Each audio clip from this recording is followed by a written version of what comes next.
اعوذ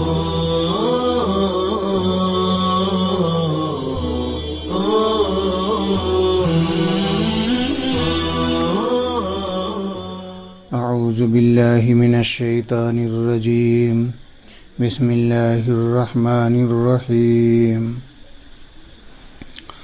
ثم جعلناکم یا اہل مکۃ خلائف جمع خلیفۃ فی الارض من بعدہم لننظر کیف تعملون فیہا وہل تعتبرون بہم فتصدقوا رسلنا وَإِذَا تُتْلَى عَلَيْهِمْ آيَاتُنَا الْقُرْآنُ بَيِّنَاتٍ ظَاهِرَاتٍ حَالٌ قَالَ الَّذِينَ لَا يَرْجُونَ لِقَاءَنَا لَا يَخَافُونَ الْبَعْثَ ائْتِ بِقُرْآنٍ غَيْرِ هَذَا لَيْسَ فِيهِ عَيْبُ آلِهَتِنَا أو بدله من تلقاء نفسك قل ما يكون ينبغي لي أن أبدل من تلقاء قبل نفسي إما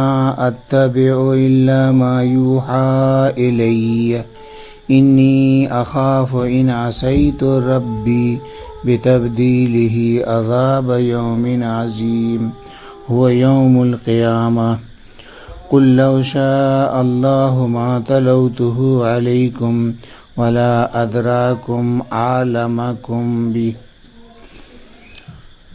ولا نافية عطف على ما قبله وفي قراءة بلام جواب لو أي لعالمكم به على لسان غيري فقد لبثت مكثت فيكم أمرا سنينا 40 من قبله لا أحدثكم بشيء أفلا تعقلون أنه ليس من قبلي.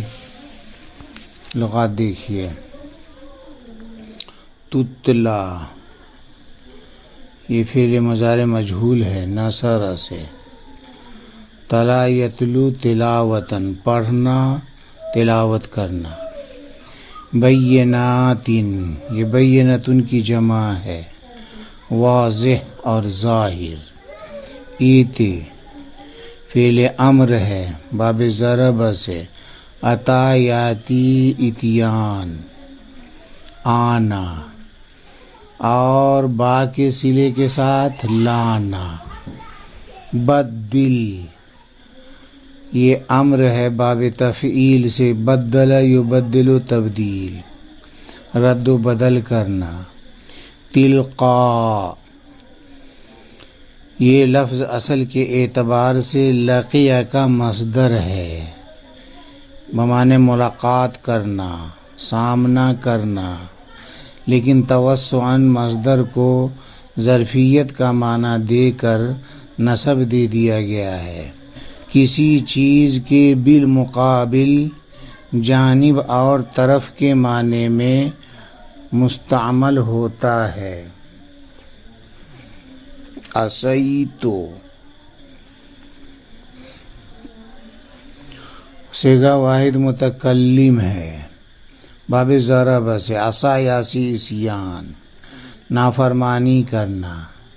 لا ادراکم یہ ادرا فعل ماضی ہے واحد مذکر غائب. باخبر کرنا علم میں لانا. لبیثتو واحد متکلم کا صیغہ ہے سمع سے. لبیثا یلبثو لبسن ٹھہرنا قیام کرنا. عمرن عمر کے معنی حیات جمع آمار آتی ہے. ترجمہ دیکھیے. پھر ہم نے تم کو اے اہل مکہ اس زمین میں جانشین بنایا. خلائف خلیفہ کی جمع ہے. من بعدہم ان کے ہلاک کیے جانے کے بعد، تاکہ ہم دیکھیں کہ تم کس طرح عمل کرتے ہو اس سرزمین میں، اور کیا تم ان سے عبرت حاصل کرتے ہو کہ تم ہمارے رسولوں کی تصدیق کرنے لگو، اور جب ان پر ہماری آیتیں یعنی قرآن پڑھی جاتی ہیں جو واضح الدلالت ہوتی ہیں، ظاہر ہوتی ہیں۔ یہ بینات کا منسوب ہونا حال ہونے کی وجہ سے ہے، تو کہتے ہیں وہ لوگ جو ہماری ملاقات کی امید نہیں رکھتے، یعنی باس بادل موت کا ڈر نہیں رکھتے، یہ کہتے ہیں کہ اس قرآن کے علاوہ قرآن لے کر آؤ جس میں ہمارے معبود کا عیب نہ بیان کیا گیا ہو، یا اسی میں تبدیلی کر دو اپنی جانب سے۔ آپ کہہ دیجئے کہ میرے لیے مناسب نہیں ہے کہ میں اس میں اپنی جانب سے تبدیلی کر دوں، میں نہیں پیروی کرتا ہوں مگر انہی چیزوں کی جو بذریعے وہی میرے پاس آتی ہے، بے شک میں اندیشہ کرتا ہوں اگر میں نافرمانی کروں تو میرے رب سے میں اندیشہ کرتا ہوں اگر میں اپنے رب کی نافرمانی کروں بدل کر، تو میں اندیشہ کرتا ہوں ایک بڑے دن کے عذاب سے، اور وہ قیامت کا دن ہے۔ آپ کہہ دیجئے کہ اگر اللہ تبارک تعالیٰ چاہتا تو میں تم کو پڑھ کر نہیں سناتا، اور اللہ تعالیٰ تم کو اس کی خبر بھی نہ دیتا۔ یہاں لا نافیہ ہے جو ماقبل پر معطوف ہے، اور ایک قرات میں لام کے ساتھ ہے لو کا جواب ہے، اے لأعلمکم بہ علی لسان غیری، تو تحقیق کہ میں تمہارے درمیان عمر کا ایک بڑا حصہ یعنی 40 سال گزار چکا ہوں، اس سے پہلے یعنی قرآن نازل ہونے سے پہلے، کہ جس میں کچھ بھی میں تم کو نہیں سنایا، تمہارے سامنے بیان نہیں کیا۔ کیا تم سمجھتے نہیں ہو کہ یہ میرے جانب سے نہیں ہے بلکہ اللہ کی جانب سے ہے؟ ما قبل کی آیت میں گزشتہ امت کو ان کی نافرمانی کی وجہ سے ہلاک کر دیے جانے سے متعلق مضمون تھا۔ اگلی آیات میں اس بات کا بیان ہے کہ ہم نے ان کو ہلاک کر کے دنیا کو یوں ہی خالی نہیں چھوڑ دیا، بلکہ ہم نے تم کو ان کا قائم مقام بنایا اور زمین کی خلافت تمہارے حوالے کر دی۔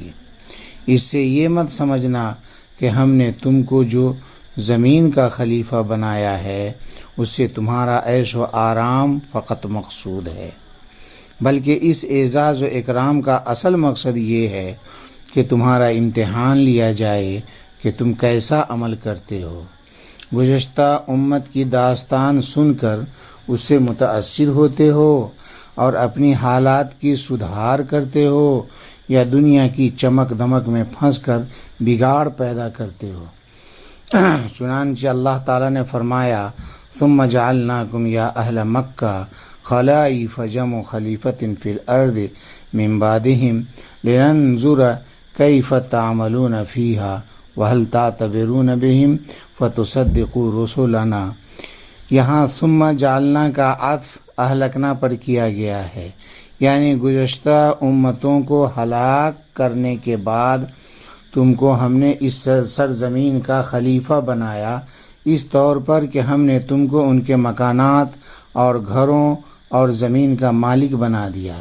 چنانچہ آپ کی بعثت سے قیامت تک کے لوگ، خواہ وہ مومن ہوں یا کافر، آپ کی امت ہیں، جو کہ دنیا میں ہلاک شدہ لوگوں کے خلیفہ اور قائم مقام ہیں۔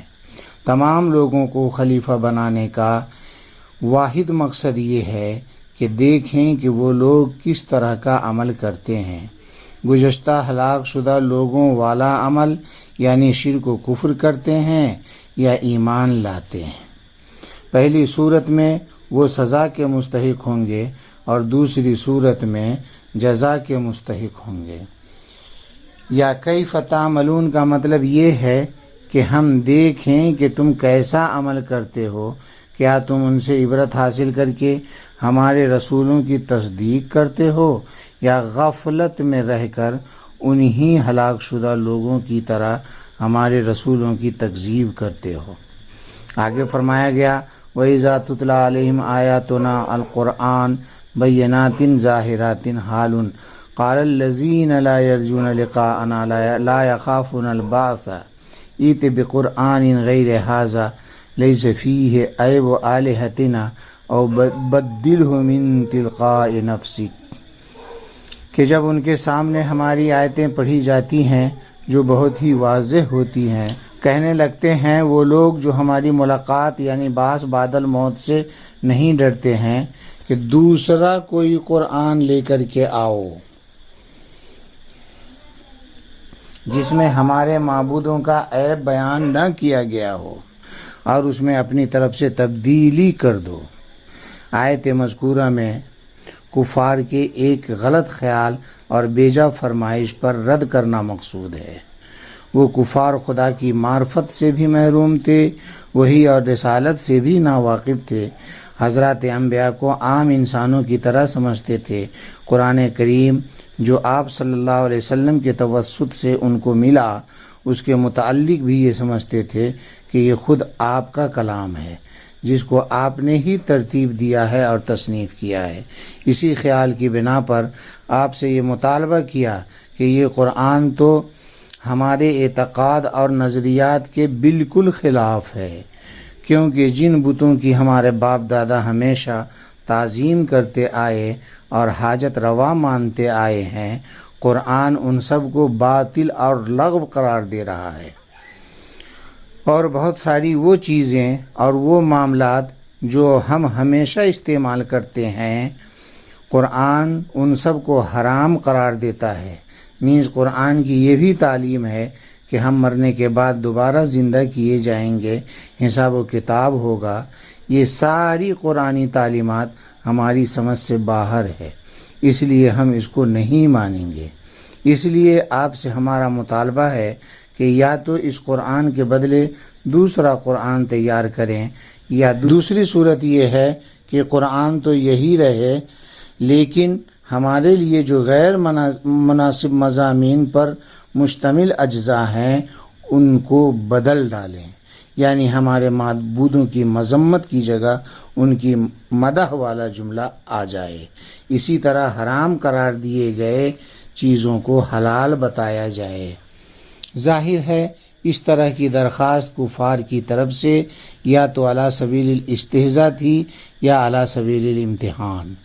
مقصد یہ تھا کہ اگر تغیر و تبدل کر سکے گا تو معلوم ہو جائے گا کہ یہ اس کا خود کا ترتیب و تصنیف کیا گیا کلام ہے، اور اگر اس میں تغیر و تبدل